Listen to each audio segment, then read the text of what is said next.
Hello and welcome to another episode of Mike and Dave's Hi-Fi Riff. I'm Mike Evans. And I'm David Price. And David, on this week's riff, what are we going to be talking about? It's the Origin Live Sovereign S turntable and Agile tone arm mic. And a cartridge? Cartridge, which just happens to be fitted, but we're not really formally reviewing it.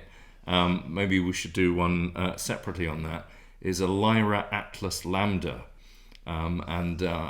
We just happen to think it's one of the best cartridges we've heard, don't we? We do, and in fact, you're quite right. Let's park that, and let's talk about that another riff, because that deserves its own riff, I think, on its own, doesn't it? So, but at the moment, I want to just say a little bit about Origin Live, because they've been a company who've been going for an awfully long time, sort of late 80s? Yeah, I think so. Late 80s, and I remember many, many years ago, a couple of things about them. So I believe they did a turntable stand, and some speaker stands. Yep, very early on. Very early on.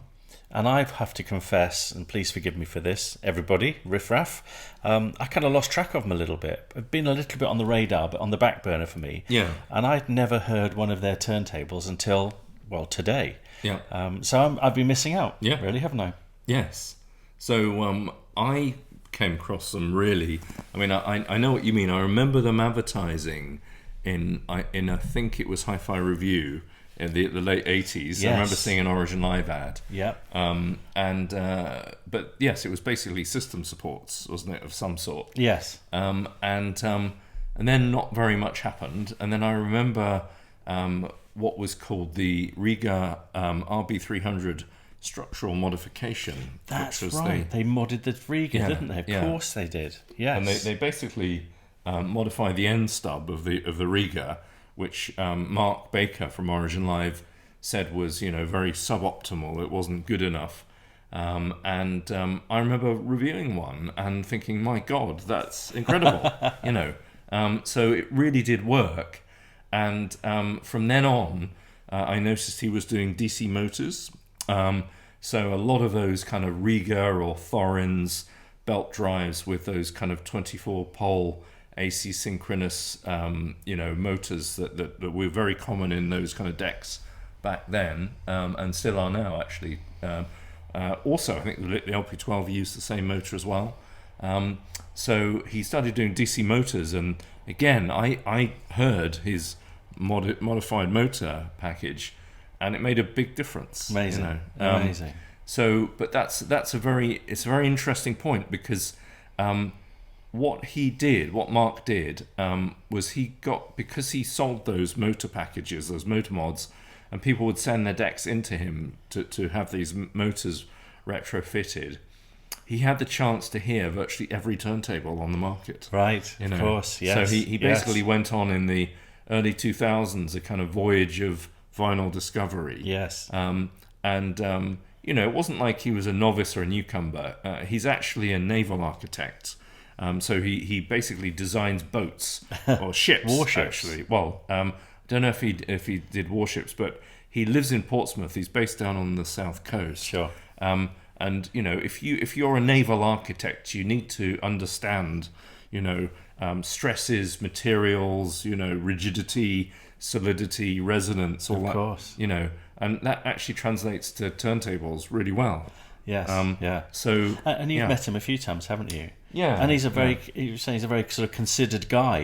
He's sort of very sort of rational and thinks about things, and sort of very cerebral in his approach. Yes, I think with respect to Mark, and maybe he might even concede this, he doesn't have the kind of charisma of an Ivor Tiefenbrunn type figure, or a Arthur Kubasarian, Pink Triangle, or even a Taraj Moghadam from Roxanne. He's not kind of a guru type of person.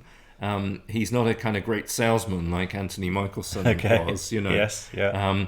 So he's basically an engineer who's very focused on the engineering side. Just probably a perfect cocktail. Yeah. So he failed. He's kind of a bit like John Michel in a way. He failed to really make a big imprint on the sort of hi-fi world, as it were, simply because he was very kind of linear and reserved, as it were, as a character. Sure. And didn't sort of walk around saying this is the best turntable in the world. You know, No, of he'd course. never say anything like that. Sure. So he's a very reserved guy and very focused on what he needs to do. And I don't think I've ever heard. I've certainly never had as many conversations about how things sound as I have with Mark. He's listens to so much, and he listens to every single evolution or change of his products. Well, I'm going to say here, I think he's definitely got a really great pair of ears, because listening to this turntable arm combination, I think it's fabulous. Yes. I think it's really, really great. Now, I'm going to put a bit of a caveat in here, and I think you probably know what's coming. It's not cheap, is it? In fact, No. What was the price of the system we've just been listening to? Because it's not. This is not budget end at all, is it? No. So, well, the deck is the Origin Live Sovereign S, which is I think £8,300. Okay. And the Agile tone arm, which is 10,500. I beg your pardon. It says 20,000, pretty much. Pretty much. Before we put a cartridge on. Absolutely, and the cartridge that is fitted that we were listening to is, I think, one of the best cartridges I've ever heard. It's the Lyra Atlas Lambda, and together, so you're talking, the Lyra is about 9,500. Wow, yes. So you're talking roughly 30 grand of front end. Yeah. And this deck, the Sovereign S and the Agile tone arm, are Mark's penultimate models in the range. So he makes higher models, as it were. Sure. But quite frankly, I'm not sure what could be better. Well, it makes you wonder, doesn't it? And we look, and can I just sort of say here, look, we're incredibly privileged to be able to have the opportunity from time to time to listen to, superb piece of equipment like this at prices which I certainly couldn't afford. I know you can; you've got loads of money, but certainly I couldn't afford. But it's quite hard to sort of describe and justify why you'd spend so much money. But I'm going to give you kind of a bit of an example of what we've just been talking about and just been listening to. So we've just been listening to Synchronicity by The Police, which is a really nice album with some good tunes on it. Yep. And we listened to, the sort of standard tracks off it, Every Breath You Take and King of Pain and stuff like that. Okay. Now, I've always thought that album's not particularly well recorded. I don't play it very often for that reason. As much as I quite like the music, it doesn't really do it for me. Wow, I mean, I've just heard it for the first time. Yeah. And that's kind of what this sort of system can do. And I'm still quite blown away by that. Yeah. Just kind of the separation between the instruments, the level of detail, the way I can now understand what the producer was trying to do in the studio. As absolutely, it's like having a new album. Yeah. And I think the other thing which we listened to was I can't remember what else we listened to. Peter some Rush Gabriel. And Peter Gabriel. Yeah. And I Salisbury said Hill. Salisbury Hill. And I said to you, it's a bit like listening to a remix almost, isn't it? Because it's it's almost like you're sort of hearing that for the first time as well. And the level of detail has just been phenomenal. Just wonderful, just a fabulous combination. Absolutely. I mean, I think so. I think it's a very interesting phenomena that as we've grown up, we bought records kind of when they came out. For example, we'd have both got that Police album Synchronicity, and we're playing it on our dual CS505 or whatever that we had, the Riga Planner 3, and you think, that's pretty good. But sounds nice, but it's not amazing. And then you upgrade to Lin, and then you think, it's kind of better, but it's much less better than I expected. And maybe it's not such a good album after all in terms of recording. And then you get to something like this, which is very expensive, high-end arm and cartridge and turntable. And then suddenly it just unpeels, doesn't it? Just really opens does. up. It's a great way of saying it. Absolutely. And it's, as I say, look, almost like hearing it for the first time. Really quite amazing. And what I'm like, and I'm going to say it before you do. We listened to some Rush, of course we did. We listened to New World Man. We've listened to that track many times. That's the first time I've heard it in such detail, with such space around the instruments, and I can really understand again, what they were trying to do in the studio in the production. And I don't think I've heard that before. I thought that was absolutely sensational. Well, it was funny because we at the end then I'm going, wow, that vocal, it's amazing. I mean, Geddy Lee's voice was hovering, and it was really three-dimensional, really tightly located, but very natural. And you'd been listening to the bass, hadn't you? The bass line was like, whoa, I knew Geddy could play, but that's amazing, and you can hear every single individual note. Yeah. And actually, here's a bit of a challenge. So New World Man on B-side of Signal's album, Rush Signal's album, go and listen to it and see if you can follow every single line of Geddy's bass, because I know I can't on my system at home. What was it you telling me about that being one of the sort of last minute things? So I think there's a bit of a backstory here, and forgive me if I'm wrong, and you know what it's like, I will certainly be called out if I am, but I'm sure they were short of a couple of minutes on side 2 of Signals, and Rush needed to find basically a filler track, and they wrote and recorded New World Man in the studio in the space of just a couple of days. Which is great song, amazing. A great song actually, really cool one song. One of the best on the album, I think. It probably is. And, how ironic is that? Yeah, yes. But that Signals album is again one of those albums that sort of sounds impressive on a low end turntable, then a middle end it's like, and then a really high end turntable, top class, just opens up, which we've just heard here. We've just heard here. Can I just say just a couple of the other components in the system which we've been listening to as well? So we've been using, can you just tell me what the phono stage is again, which we've got? It's an ANT Audio Cora 3T, which is my sort of my own favorite.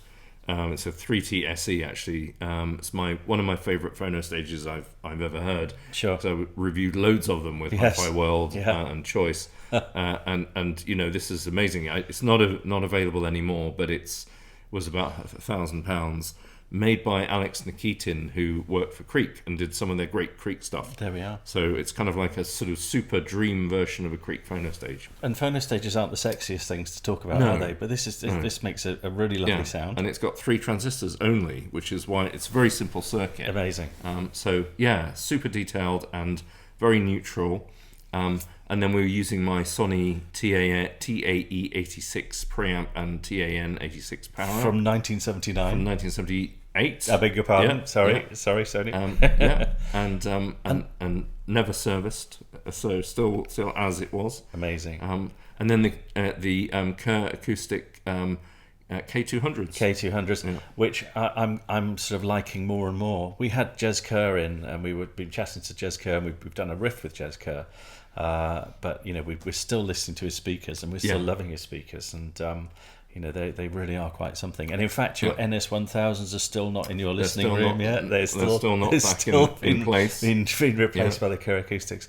But I mean, again, and I just want to reiterate, not everybody has the opportunity to listen to something like this, but it really has been quite special.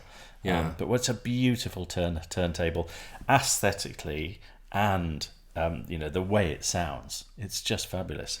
And I think technically it's really well put together, isn't it? Speed stability is really good for a belt drive, all of these things. Yes, it's so to me the most interesting thing about it is it's a non-sprung, it doesn't have a sort of sprung sub-chassis like an LP12 or a Thorens TD150 or whatever, but it's not just a kind of non-suspended type like a Riga, which just uses the feet as isolation. Yes. It's got a single point suspension, but Mark's approach, his kind of engineering approach, has been, so he's obviously very, with any turntable you've got to isolate it from ambient vibrations and resonances, so that's airborne and groundborne. But also Mark's approach is that he tries to isolate the basically the tone arm and cartridge area, as it were, from the vibrations of the needle, the stylus in the groove. So he uses all kinds of special materials, which he's spent a lot of time developing. It's a very unconventional approach that, frankly, not many people possibly think too much about. But the overall result is that the you get incredibly detailed sound, I think. But it's not a detailed sound in a kind of forensic way, in a kind of hi-fi way. It's very organic, isn't it? It's fabulous, absolutely fabulous. And I think, just going back to the point you made earlier, which I think is a really good point, he's clearly had the opportunity to listen to an awful lot of A, music, and B, different turntables. Yeah. And he's ended up with, must have a great pair of ears, because he's ended up with a terrific product. It really does sound fab. Well, I think to me, the question is, which are better, his tone arms or his turntables? Yes.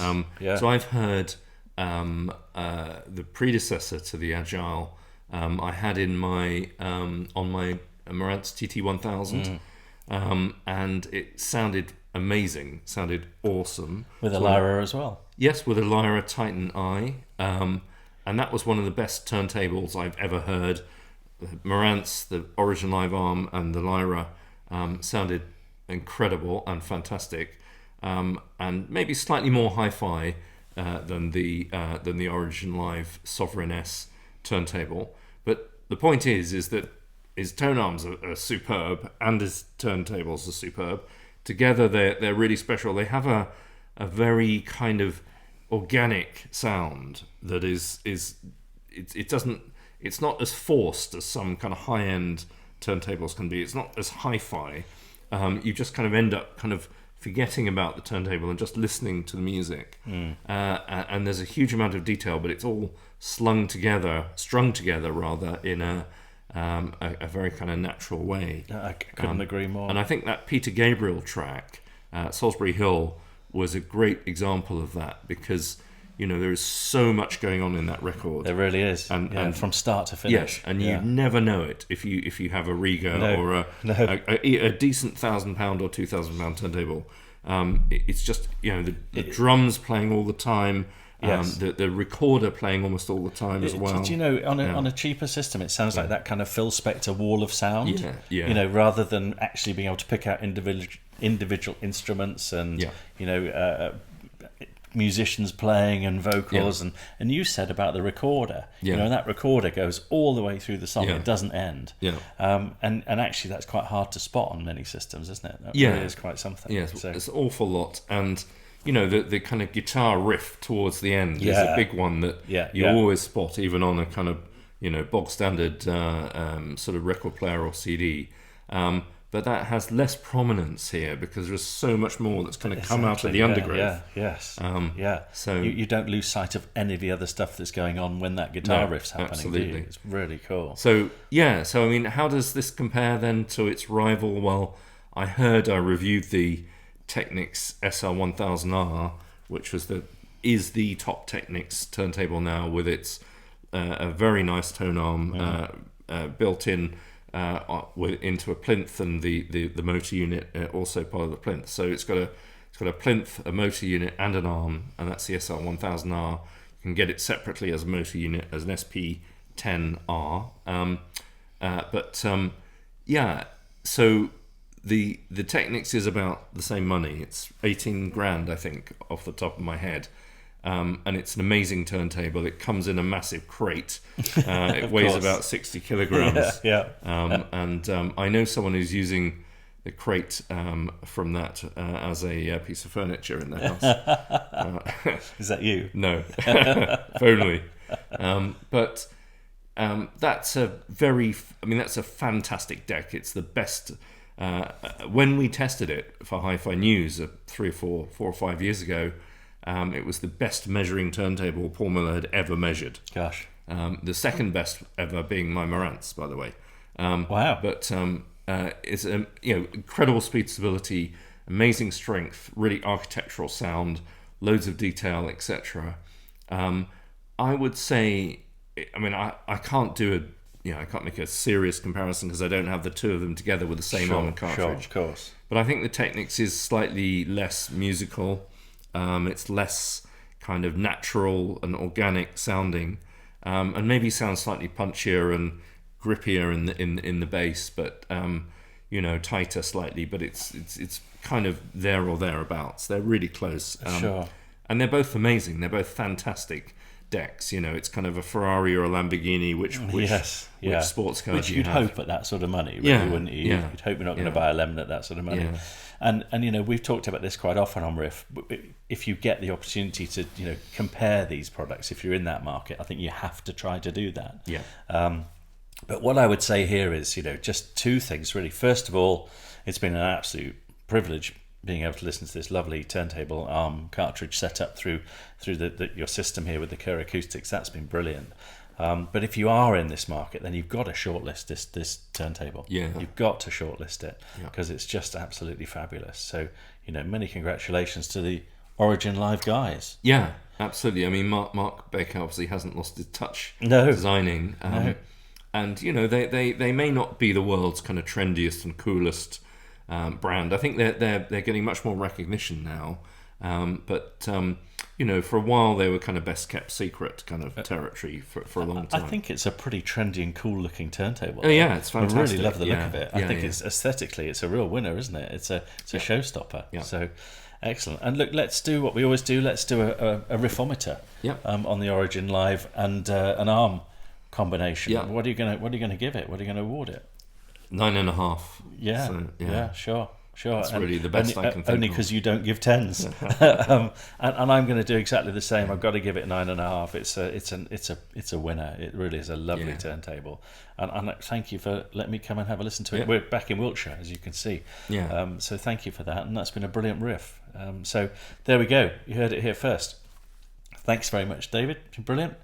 But more importantly, thank you for watching another episode of Mike and Dave's Hi-Fi Riff. And we'll see you at the next one. Thanks very much. Bye. Bye-bye.